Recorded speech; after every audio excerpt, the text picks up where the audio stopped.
Every year, I dread the post-Halloween cleanup. The scraps, the glitter, the bits of paper that multiply overnight. But this time, I decided to treat it like a creative challenge, a way to reset my space and spark inspiration for the next season. If you're new here, I'm Cara Brandon of CaraBrandonCreations, and today I'm sharing how I turned my post-Halloween chaos into a fun, creative, and motivating reset. Let's get started. I used to rush through the cleanup phase just to get it done and move on, but I'm really trying to think about it as a creative challenge. Each little task brings my space back to life and ready for the next season or next project. The first step is to pick up. Put away your glue, your scissors, get all of your Halloween items collected so that we can start to sort them and put them away. This step alone makes a world of difference. Once the space is beginning to get picked up and things put away, it feels as if the space is more approachable again. Instead of throwing everything back into the bin, I decided this year to sort my ephemera. I realized that as I was going through the ephemera packs this year, I was getting really frustrated because I wasn't able to find the botanicals or I wasn't able to find the small labels. So this year, what I'm doing is I'm sorting with the intention of it being more usable next year. So you'll see here, I have my florals together, I have my mini books together, my larger ephemera and my smaller ephemera, along with putting all my paper dolls together, well, my Halloween paper dolls, and my other bits of ephemera. So if you have a system that isn't working right now, maybe giving it a different twist or a different way of sorting and organizing might be helpful, not only for now, but for next year. Once my pieces were sorted, I have these small, they're meant for dies and stamps, I think, but I'm going to use them. They're small plastic envelopes that are a little more sturdy than what I usually use, which are sandwich bags. And I'm going to store my ephemera in here for next year. They're easy. I can flip through them and easily see what's in each of them.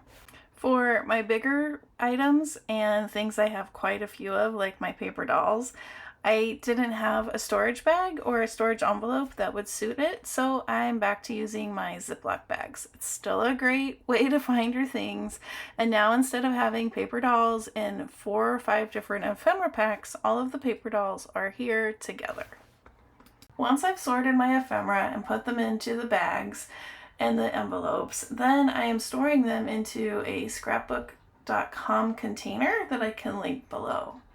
I am trying the container method from Dana White and trying to keep my Halloween contained into 2 bins.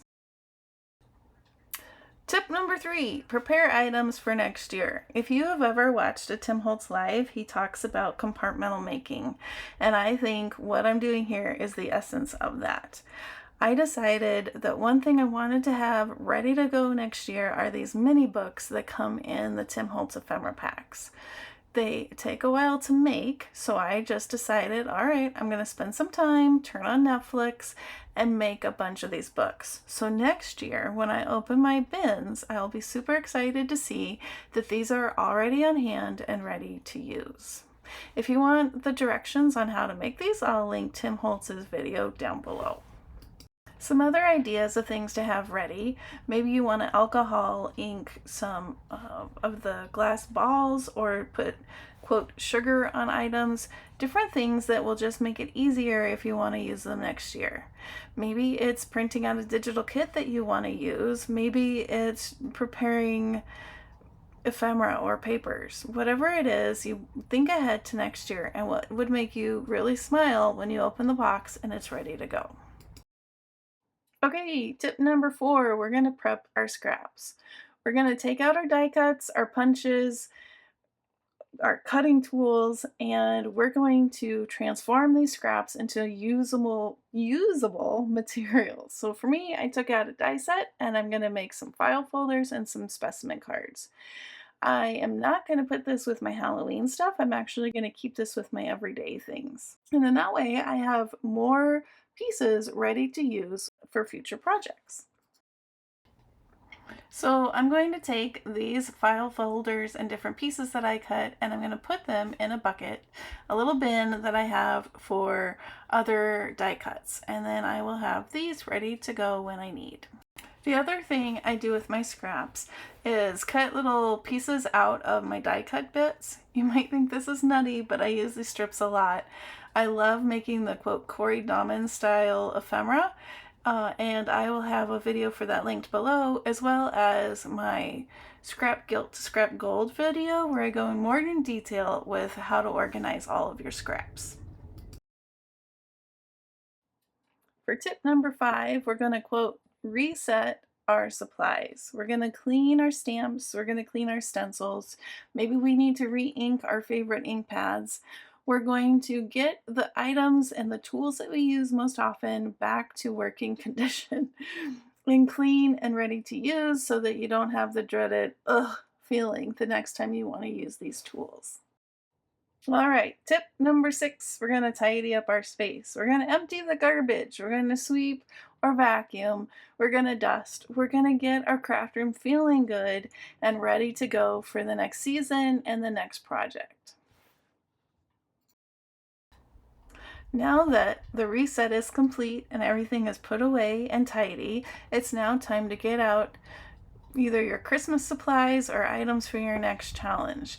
It's time to print out those digitals and have everything on hand and ready to use for the next project. The longest time I saw cleanup as a thing I had to get through before I could make again. But now I realize it's part of the making. Resetting my space, organizing what's left, and preparing for next year is all creativity in motion, and that's part of the creative process.